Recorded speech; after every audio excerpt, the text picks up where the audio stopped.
एक भजन के बाद निशान, उसके बाद निशान। आइए एक भजन बाबा श्याम के चरणों का। मेरी गुजारिश सभी से कि सभी एक बार बैठ जाएं, यहीं बैठ जाएं सिर्फ 10 मिनट के लिए। उसके बाद नहीं कहूंगा, जिसको नहीं दिख रहा हूं थोड़ा सा कुर्सी के इस तरफ आ जाए, लेकिन कोई खड़ा ना हो, बैठ जाइए। सुनिए जरा प्रेम से। 5:30 थोड़ा सा मेन खोल दीजिए, यहाँ इधर टॉप में दे दीजिए। आइए 10 मिनट बाद।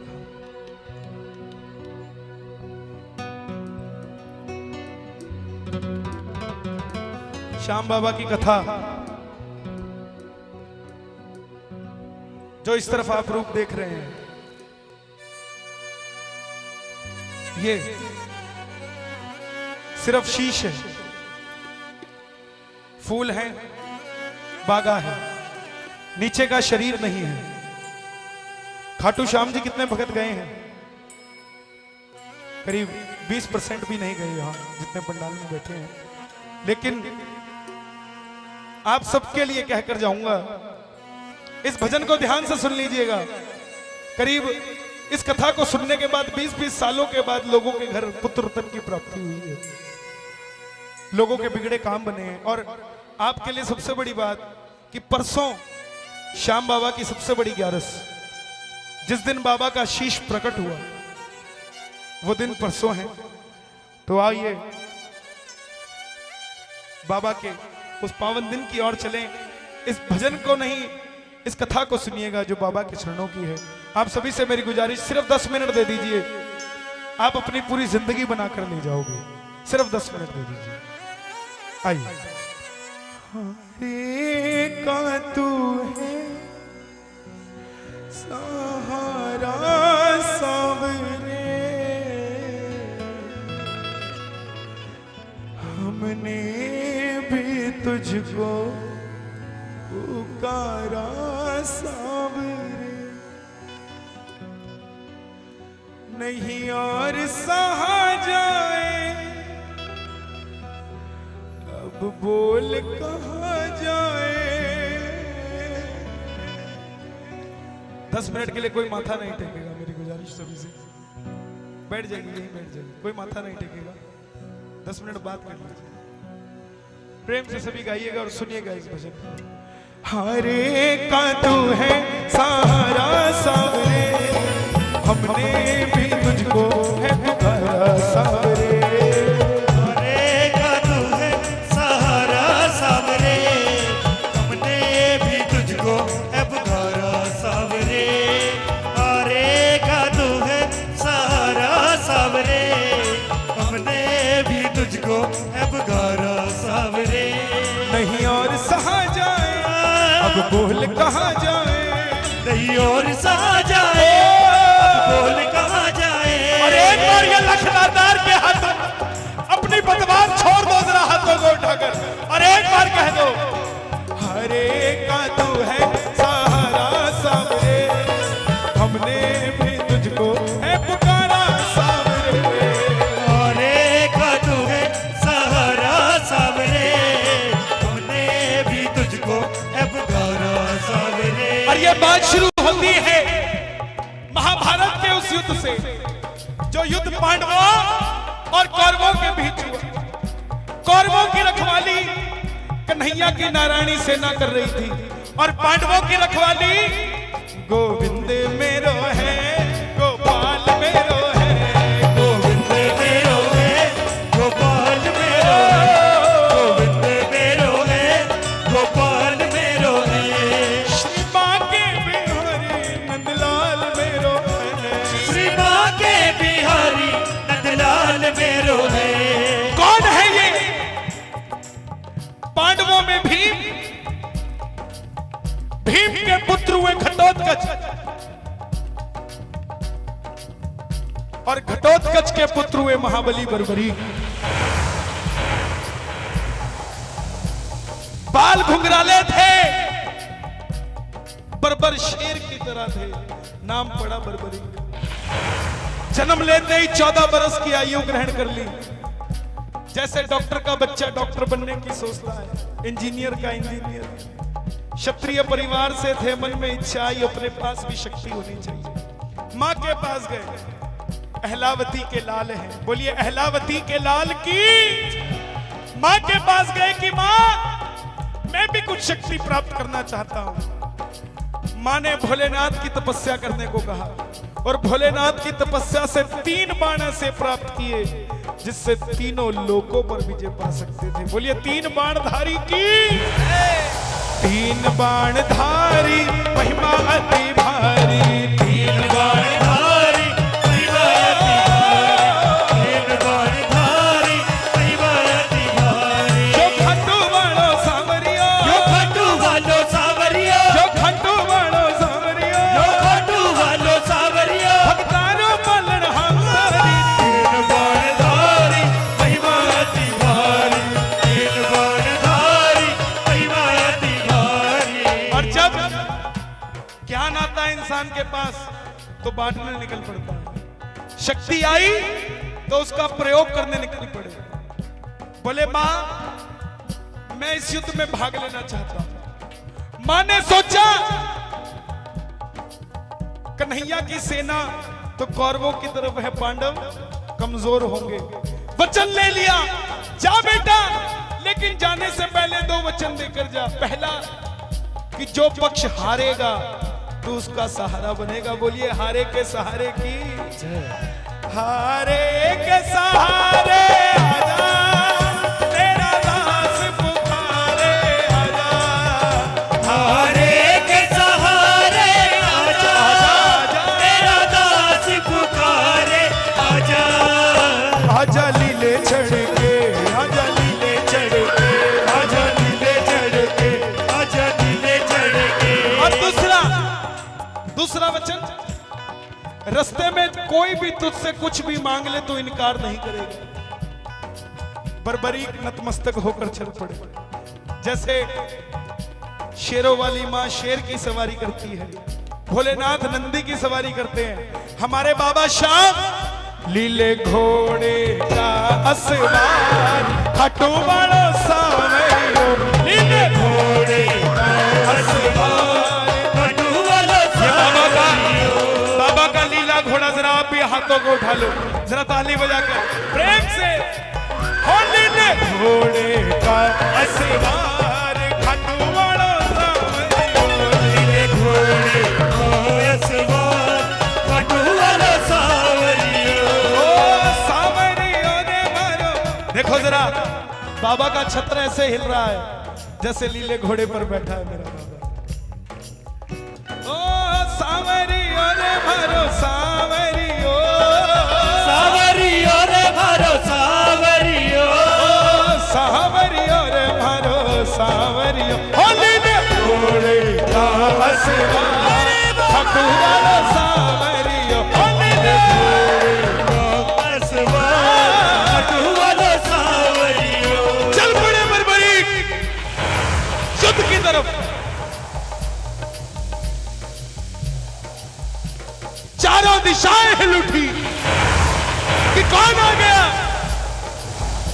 जो अर्जुन से भी बलशाली है, जो भीम से भी बड़ा योद्धा।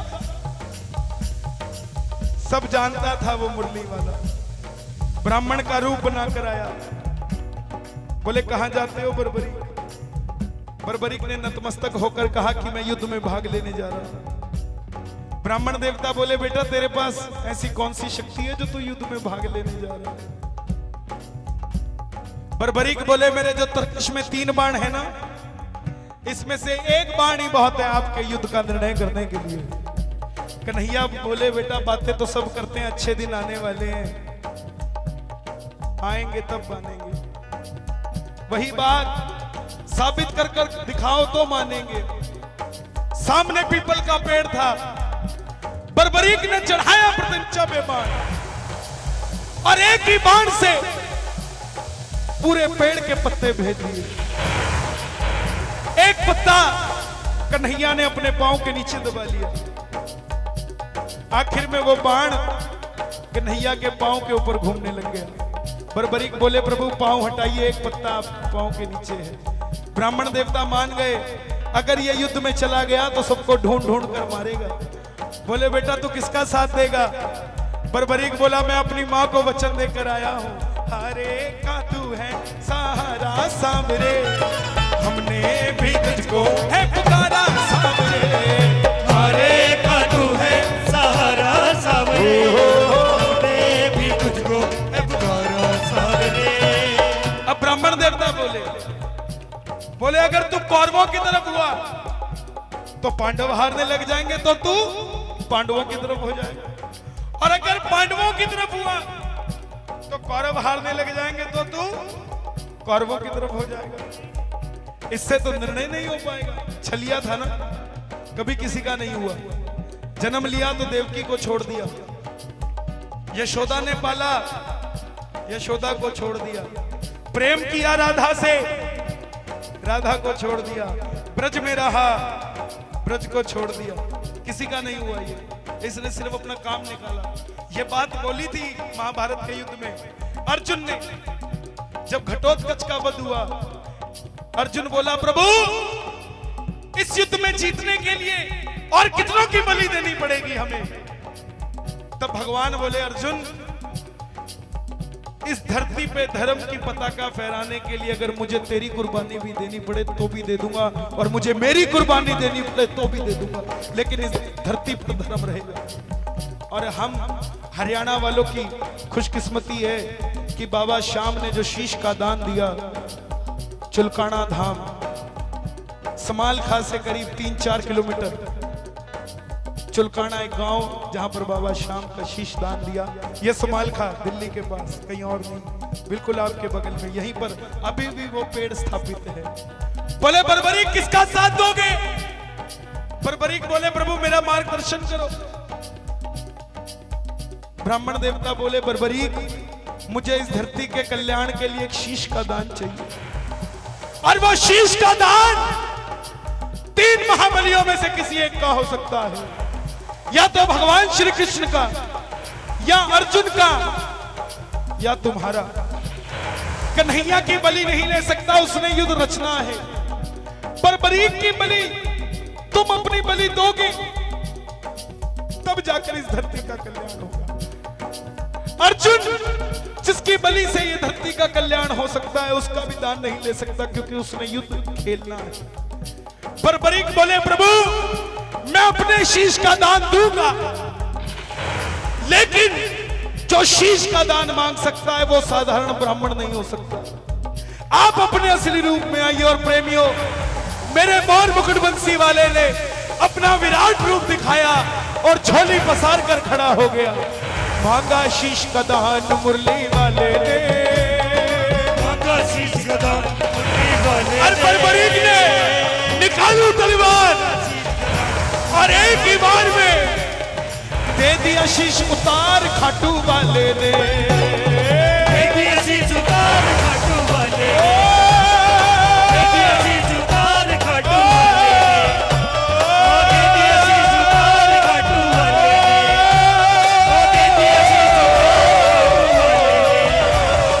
दे दिया शीश उतार खाटू वाले। लेकिन बोले प्रभु मैं ये युद्ध लड़ने आया था, लड़ नहीं पाया, देखना चाहता हूं। कन्हैया ने उस शीश को अमृतपान कराया और सोलन के पास ऊंची पहाड़ी पर रख दिया। आखिर में पांडव जीत गए। और जैसे हम करते हैं ना, काम अच्छा हुआ तो किसने किया, गलत हुआ तो चाचा जी करके गए थे। वही बात, मन में अभिमान था आया, युद्ध हमने जिताया, मन में अभिमान था आया, युद्ध हमने जिताया। सबने निर्णय किया चलो चले घनश्याम के पास, चले घनश्याम के पास। बोले भगवान बताओ युद्ध किसने जिताया? भगवान बोले मैं तो तुम्हारा रथ चला रहा था, मुझे क्या पता युद्ध किसने जिताया। बोले इसका निर्णय कौन करे?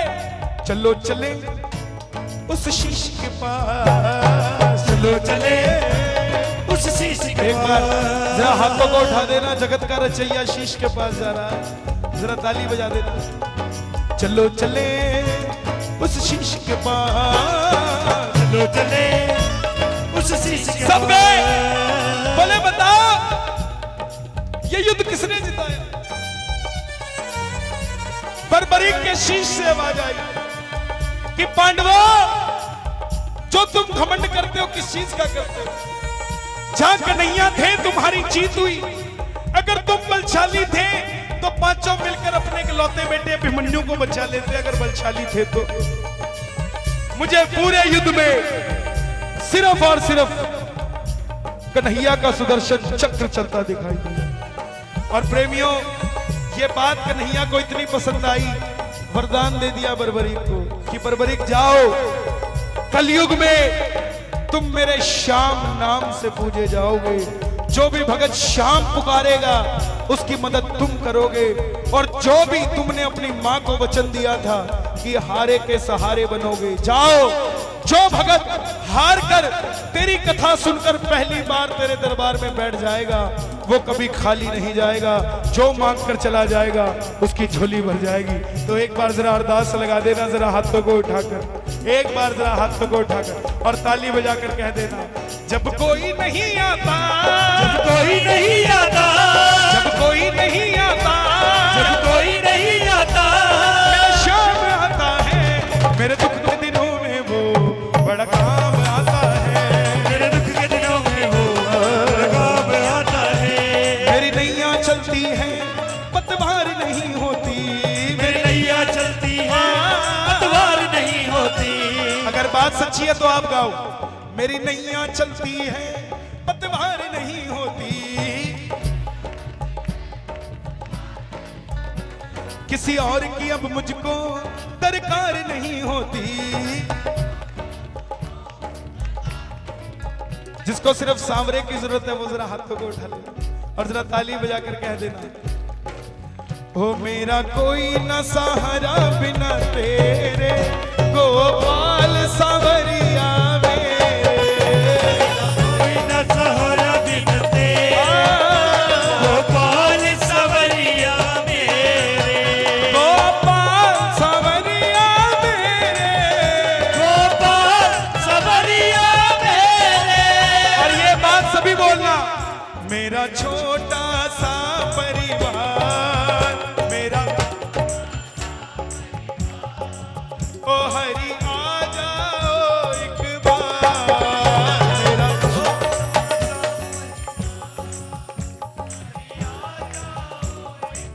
देखिए 2-3 भजन और सुनाऊंगा मैं, उसके बाद बाबा की आरती करेंगे।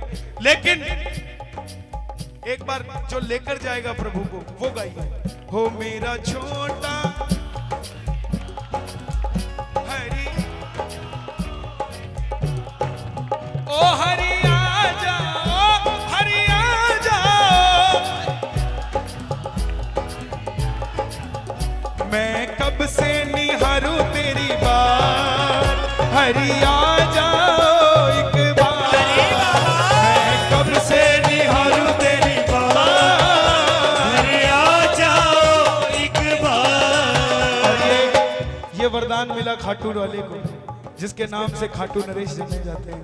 और सबसे बड़ी बात, ये किसी का क्रेडिट नहीं रखते। खाटू के राजा ने मंदिर बनाया, आज जयकारा उसी खाटू के राजा का लगता है। बोल खाटू नरेश की।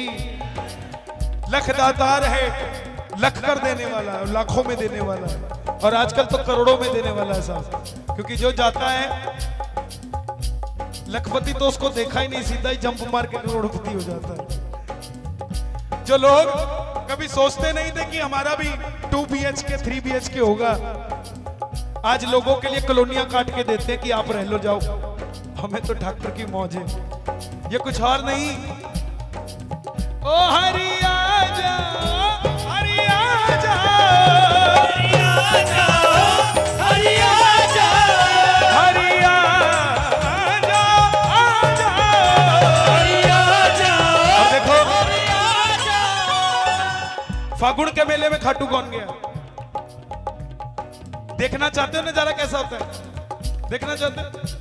जरा हाथों को उठाओ।